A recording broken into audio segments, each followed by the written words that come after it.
Hola oyentes de Radio Sefarad, en esta sección que venimos llevando hace unas semanas vamos hablando y conociendo la obra de este compositor de Gustav Mahler.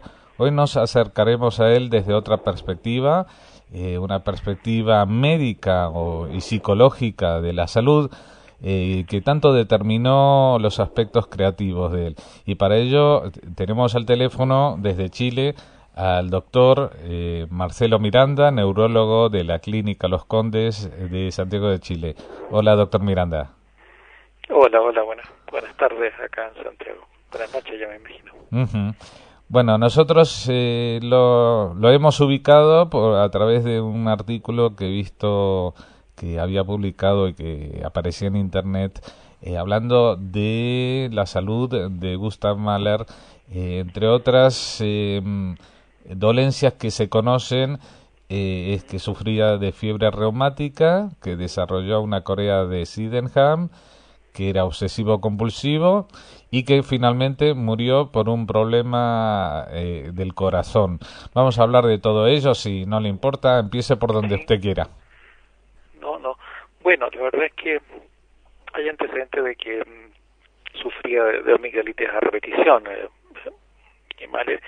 y que como consecuencia de eso se piensa, digamos, y hay elementos, digamos, comunicado por una de su hija menor, en una entrevista que hace ya en la década de los 80, 20 años atrás solamente, en que menciona que Mahler tenía una marcha bastante peculiar, en que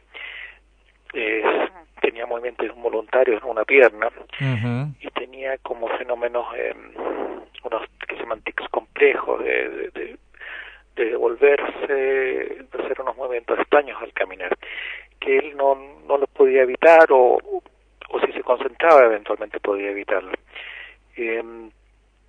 Esas son complicaciones que se ven después de una enfermedad reumática, son complicaciones inmunológicas, cerebrales, digamos. Y acompañando de eso, la verdad es que parte puede haber influido en parte en su creatividad y en sus logros, digamos. Una persona tremendamente obsesiva, en sus ensayos, digamos, repetía muchas veces las mismas obras. En una de sus sinfonías que yo menciono, la Sinfonía Octava, la Sinfonía de los Mil, una representación existe de ella con 1100, digamos, asistentes, 1100 componentes de la orquesta. Era tremendamente detallista, obsesivo, necesitaba trabajar muy aislado. También esa es una complicación, digamos, muchas veces que se ven en complicaciones de la fiebre reumática y como manifestaciones psicológicas de ese trastorno. En esa época era muy frecuente la fiebre reumática, ya está prácticamente erradicada por el tratamiento antibiótico. Y finalmente, esta enfermedad también puede originar manifestaciones cardíacas, una endocarditis, y esa fue la causa de muerte de él. De hecho, estando en el último año, en 1911, estando en Nueva York, hace una descompensación de este cuadro, con fiebre, compromiso general, e incluso se llegó a detectar que tenía en la sangre el estreptococo, que es el germen, digamos, no el germen que provoca esta inflamación de las cubiertas internas cardíacas y que finalmente le provoca la muerte. De hecho, como que se aisló la bacteria, pero como no había antibiótico no se pudo tratar. Uh-huh. Esto incluso él llegó caminando a la consulta a uno de los doctores que es discípulo de un doctor Lisman, que es un cardiólogo muy conocido, y en un mismo hospital ahí en Nueva York le diagnosticaron, se confirmó la endocarditis, pero y ahí regresó posteriormente a Europa, donde fallece. También, hay antecedentes de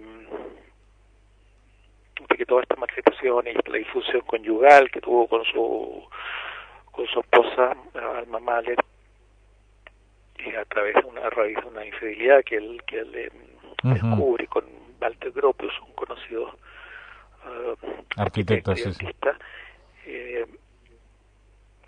Tan deprimido estuvo y tan complicado estuvo que solicitó una entrevista con varios intentos fructos, se reúnen en Holanda, y Freud, bueno, le da algunos consejos de cómo manejarse, y la verdad es que Mahler ahí le explica que veía en su mujer, digamos, una representación de había un complejo ahí con su madre. De hecho, digamos, llamó la atención que el segundo nombre de Alma Mahler, era Alma María, digamos, Alma María Schindler, el apellido de soltera. Entonces, bueno, hay se postula que había un complejo psicológico, digamos, un complejo de Edipo, y muy frecuente en todos los postulados de Freud. Bueno, y ahí se explicaba un poco su mala relación. De hecho, había tenido una gran disminución de la libido, y que era uno de los factores que probablemente incluyó en la disfunción con su mujer y la infidelidad. Bueno, y eso gatilló, digamos, la gran tristeza y también la muerte de su hija mayor, que murió de una histeria, que tampoco existía tratamiento en esa época. Gatilló, digamos, la gran pena, la gran tristeza que uno observa en las últimas obras de Mahler, el Adagio y las últimas. El Adagio era la parte que quedó, digamos, de la sinfonía número 10. Bueno, básicamente, en el fondo, habría presentado esta enfermedad, digamos, estas complicaciones neurológicas o una enfermedad infecciosa, y complicaciones neurológicas y cardíacas, y estas últimas fueron las que llevaron lamentablemente a su muerte, en realidad a los 51 años, muy joven. Una pregunta, lo que usted señalaba que incluso su hija refería como el tic que tenía al caminar y las fiebres reumáticas estas, no le suponían un impedimento en su trabajo como director de orquesta, porque ahí, digamos, la expresividad con el cuerpo tendría que ser bastante importante, ¿no?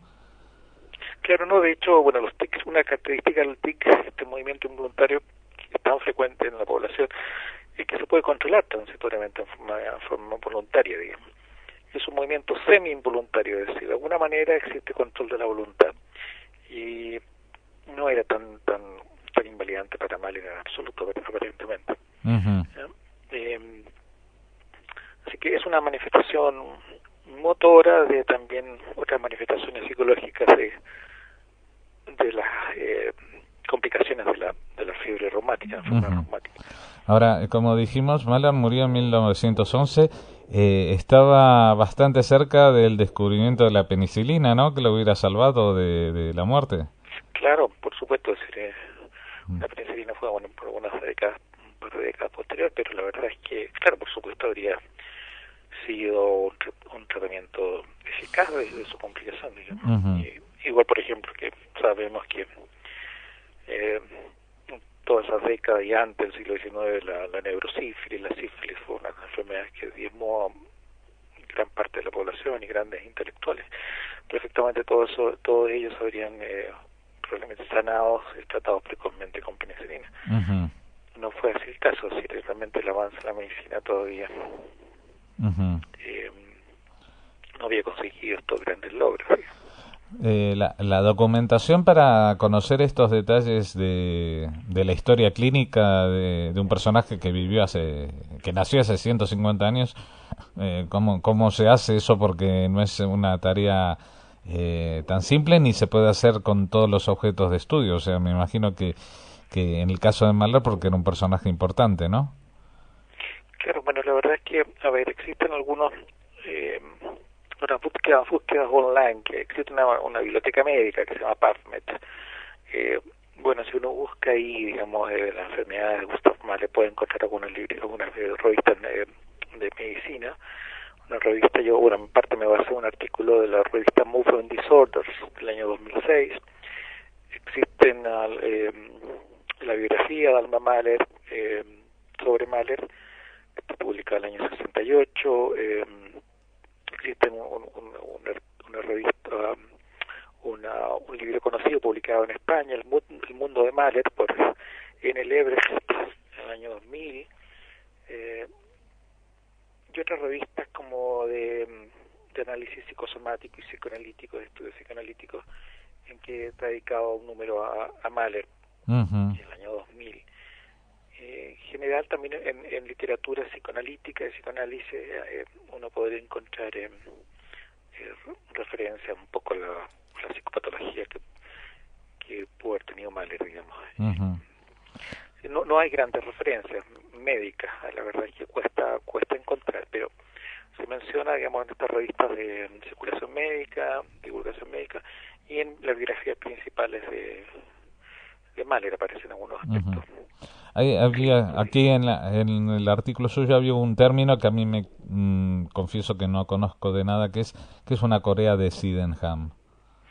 Claro, Thomas Sydenham fue un médico inglés que describió estos movimientos involuntarios, que son, Corea significa baile en griego, son movimientos involuntarios como el Corea San Vito en la época de la peste, pero Corea, bueno, Sydenham, que es un médico del siglo XVII, del siglo XVIII, en realidad no hizo la correlación con el streptococo, como el contagioso se hizo después en el siglo XIX por Charcot. Se llamó Corea Sydenham en honor a Sydenham. Sydenham entonces es el nombre del médico que... Pero es, digamos, la manifestación externa de un problema bacteriano y que luego se convierte en neurológico, ¿no? Claro, en fondo es manifestación inmunológica, se producen anticuerpos contra la bacteria y estos anticuerpos dañan el cerebro, en las partes motoras del cerebro y las partes intelectuales, emocionales del cerebro. Y la verdad es que se ve muy poco. En Brasil, aquí en Latinoamérica hay muchos casos, pero la verdad es que está prácticamente erradicado por el buen tratamiento de la enfermedad reumática con penicilina y la prevención que se hace. Ya no se ven prácticamente en Chile, por lo menos en casos de, no sé si en España, yo creo, alrededor del mundo, en Europa no deberían verse complicaciones de la fiebre reumática. Y este tipo de enfermedades tienen también generalmente algún tipo de secuelas psicológicas. Claro, es decir, hay secuelas de trastorno obsesivo compulsivo como secuela, hay depresión, puede haber depresiones frecuentemente, y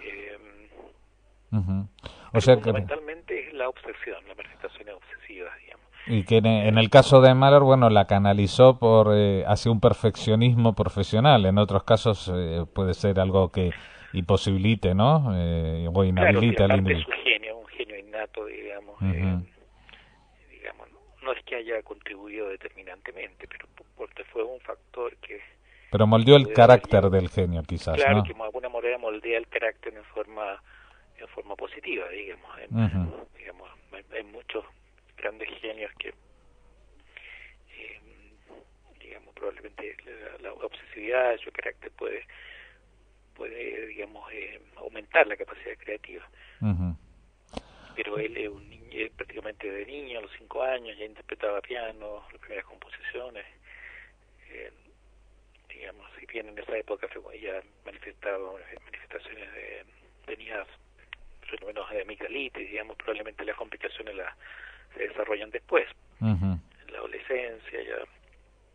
Así que fundamentalmente, digamos, es su genio el que predomina, digamos. Claro. Bueno, doctor Miranda, le agradecemos muchísimo que nos haya atendido, que nos haya explicado un poquito más para conocer la personalidad de un genio como Mahler. Hay que mirarlo desde muchos ángulos distintos. Ha sido un ángulo al que no estamos acostumbrados, al de la neurología de los grandes músicos. En el caso de Mahler estaba justificado por estas enfermedades o patologías de las que nos habló. Le agradezco otra vez más y a los oyentes les invito a volver la semana que viene a esta misma sección de Mahler 150, en la que seguiremos o hablando o escuchando las obras de este gran, genial compositor.